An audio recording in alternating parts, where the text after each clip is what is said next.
Today on GameWorx, we talk about Sonic 2006, gaming in the third dimension, and how not to fuck it up.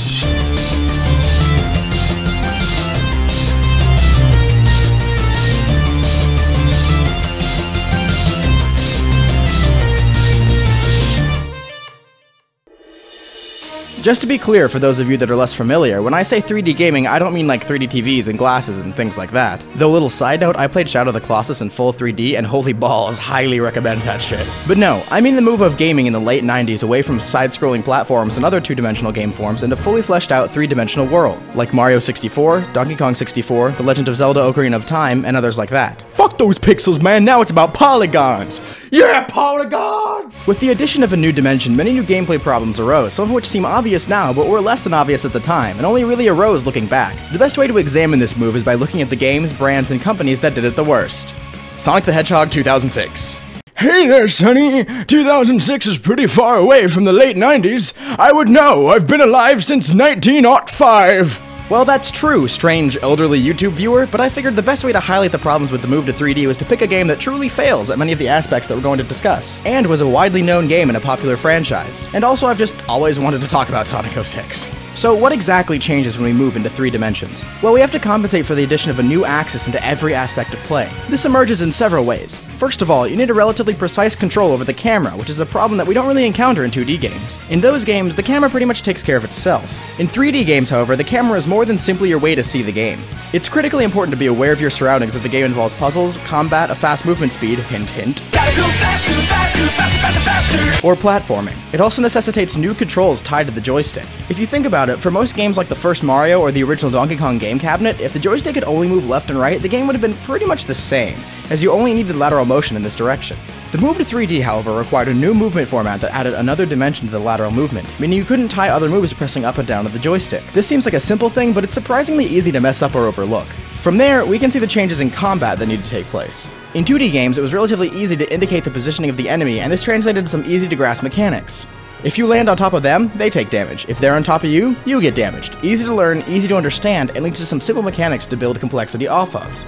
In 3D space, however, this becomes more obscure. It needs to be more clear what is and isn't causing damage, and your moveset needs to contain things that can easily deal with the new precision that is required from 3 dimensions of combat, as the precision of jumping directly on something or hitting something perfectly on level with you becomes much more difficult. This is very analogous to the problems that arise with platforming in 3 dimensions. Before, in 2 dimensions, you only had to worry about controlling the arc of your character's jump, and that was pretty much all you had to concern yourself with. But in 3 dimensions, your concerns widen to the lateral position of the platform, the width, the position of the next platform relative to you, and your ability to control your lateral motion along with your arc.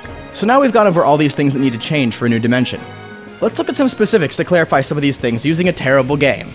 Sonic 06. Sonic 06 was originally intended as a reboot of the series to celebrate the 15th anniversary of the Sonic franchise. It was meant to add more realism to the series, with planned features including a more open world with exploration features, a realistic day and night cycle, and more physics-based gameplay. The project was doomed by 2 factors. The president of Sonic Team, Yuji Naka, left to start his own independent studio, and at the same time, Sega received one of the first production kits for the Wii and decided to split Sonic Team in 2. One half was tasked with finishing the, at this point, barely functional Sonic 06, and the other half working on what would soon become Sonic and the Secret Rings for the Wii. With Sonic 06 set for a hard deadline of Christmas 2006, the half of Sonic Team remaining on the project were under heavy time crunches to complete the game, leading them to ignore most tester feedback about the bugs in the gameplay, which is probably how this voice acting made it into the game. Hey. Yeah, that's a real thing. I couldn't make that up. You know what's bad when talking about the production of this game is making me almost as sad as the entire Spec Ops episode did. Just try to imagine the Christmas ads for this thing. Hey kids, stop on by your local retailer and pick up the new Sonic the Hedgehog game with special action. Wow, Dad, can I get that game for Christmas?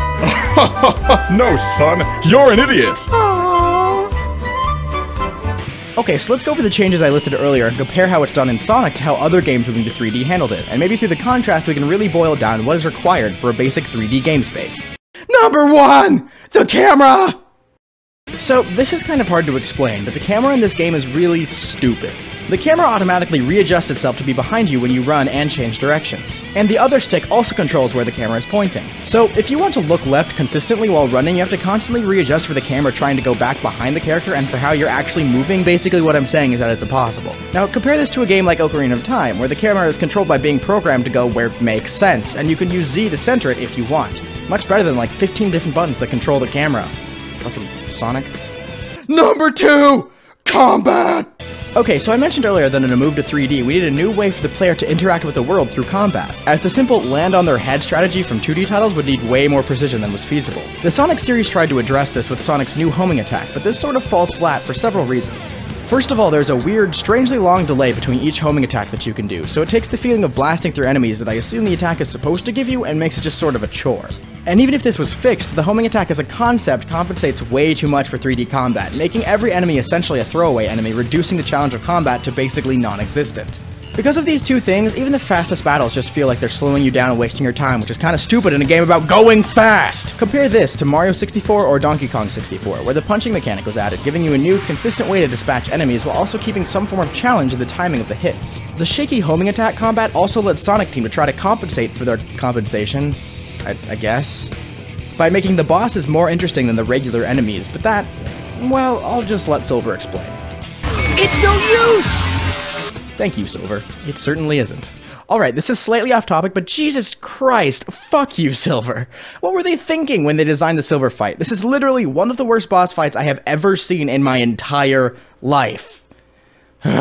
Number 3! New move for... You know what? No, I can't move on just yet. I can't do it. What the hell were you thinking, Sonic Team? Giving Silver an inescapable and powerful attack that activates instantly when you get in range. Combined with the fact that unlike most boss fights, your camera doesn't lock onto him, so you have no idea where he is. So if you even brush his fucking attack range, you're just dead. Why? It would have been so easy to just reuse the code for all the other boss fights in this fight so that the playstyle on the camera changed so you could always see him, but you didn't! You specifically changed and redesigned this boss fight to make it worse. You put a concerted effort into making it more stupid. And god damn it, don't even get me started on the fucking glitches in this fight. If you get caught in a corner, infinite attacks, or insta-death, but you know what?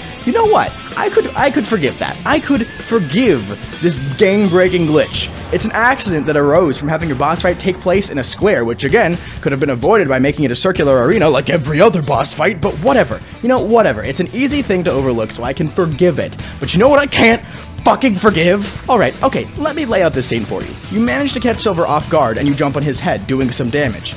Your instinct, having played this game, is to use the homing attack button to zoom in the air away from Silver because that's what you do normally. Use the button to give you an extra boost forward while jumping. And you're trying to do this very quickly so you don't get caught by the fucking "It's no use!" when Silver's stun wears off. But doing this within any range of Silver automatically homes you back in on Silver. And since you're button mashing and you're panicked to get away from this invincible death god they've created, you end up just bouncing on Silver's head. Silver then becomes unstunned and throws you, but because you were bouncing on his head, he throws you straight up, and since he's programmed just to follow you, he waits underneath you as you fall. And since his instant hit death range is a sphere around him and not a circle on the ground, he catches you above him, throws you, and kills you because you lost all your rings on the first throw. Now, this glitch makes me so angry because it rises naturally from the gameplay. Teaching the player something using what naturally, instinctively arises from the way the game controls is good game design. Well-designed games take the controls and use them to lead you to realize things about the game, maybe in a gameplay sense, a story sense, whatever. But this literally looks like the game was designed to lead the player naturally into a glitch. It looks like the designs were so lazily thought out and implemented that the designers themselves are trying to lead you into the conclusion that this is a shit game. I know that's not what happened, but can you see why it makes me so angry? So, number 3, new movement design. So, as I mentioned earlier, a new dimension means new control schemes. You can't use up to jump or down to do other things, so these need to be tied to other buttons and therefore also integrated in different ways. Preferably good ways. Sonic. So in the original Sonic game, you could press down to do your little spinny thing, and this was a very useful tool, both for you in the game and for the designers to have in their arsenal. Now, as they moved to 3D, they added the move back in, but they had to map it to a different button now, so they decided to map it to the X button on the Xbox controller. This button is apparently too far away from your brain because the designers completely forgot about it. This move does nothing in this game. Literally, not a single thing. There's no point in this game where you use this move. I mean, I guess it can give you a small boost forward and starts you off at full speed, but Sonic accelerates too awkwardly fast anyways, and you have to completely stop your forward motion for several seconds to charge up this move that does nothing. In addition, the motion itself needs to make sense with the new axis, and it doesn't. Sonic is strangely too fast and too slow in this game. He's too fast to control with any sort of efficiency, but he also has no slowing down animation, so he just goes from awkwardly fast to a complete stop with no cooldown time. This makes it feel like you're not moving anywhere quickly since there's no sense of realistic speed, so you end up feeling like you're not ending up places as quickly as you should. Now, let's compare these things to Mario 64, which added back something you could do in other games, crouching, and gave it more importance and uses in this new 3D environment that necessarily needed new ways to be interacted with by virtue of its complexity. So now in Mario you can do backflips, long jumps, this thing. It's amazing. America. Or Japan, I guess. Fucking platforms, God! Do I even need to talk about this one? The level of impossible to control that the camera is second to only how impossible to control everything else is. Not exactly the best environment to foster platforming. So if you try to jump onto a platform in this weird, slow, hard to control jump arc, you'll be tempted to extend your jump forward to get some control over your life. No, Daddy, I don't want to go to the academy! I'm still doing a show. You'll be tempted to extend your jump by pressing jump again to do your little whooshy homing attack thing. But doing this thing the gameplay instinctively invites you to do leads you into an impossible to predict rush forward. You have no idea how what you're pressing affects how the move acts, and dear God, if there's an enemy close but off screen, you're gonna be real good friends with his face real fast. Mario and Donkey Kong had much better platforming because things were predictable and controllable. Hell, even fucking Ocarina of Time had better platforming, and there isn't even a goddamn jump button in that game. It says conclusion here on my script, but the only thing I can seem to write here is you fucked it up, Sega! You fucked it! Not just a single game, not a single brand, not even a genre, an entire fucking dimension of existence is now ruined for me by your stupid game. Oh wait, hold on, it's my lawyer. What's that? Our contract requires us to have a real conclusion? Huh, that's problematic.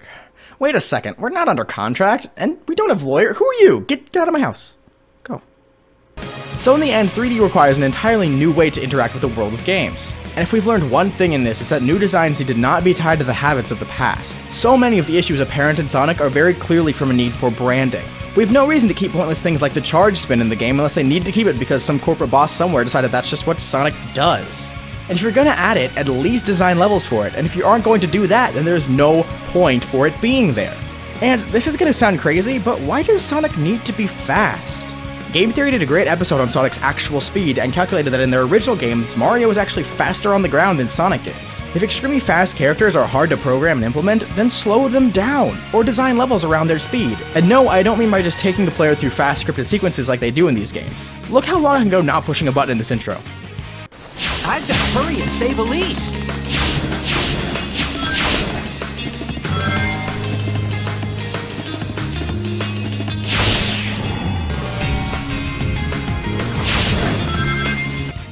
Yeah, that's bad.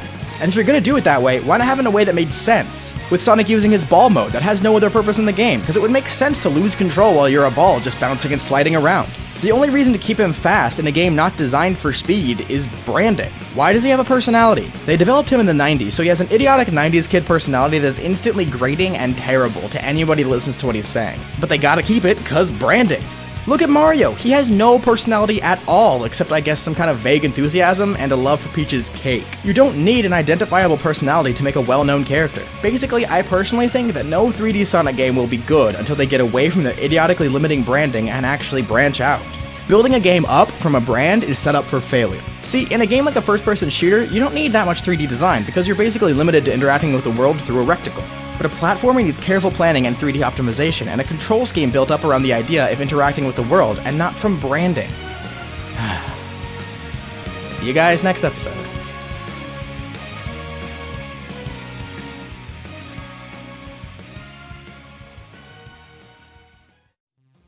Like if you like to like things, comment if you commonly comment on things, subscribe, and if you really want to help us out, share our videos and follow us on the social medias. Apparently the next Sonic game is being given to a new studio outside of Sonic Team. Do you think they can get away from their idiotic branding? I don't.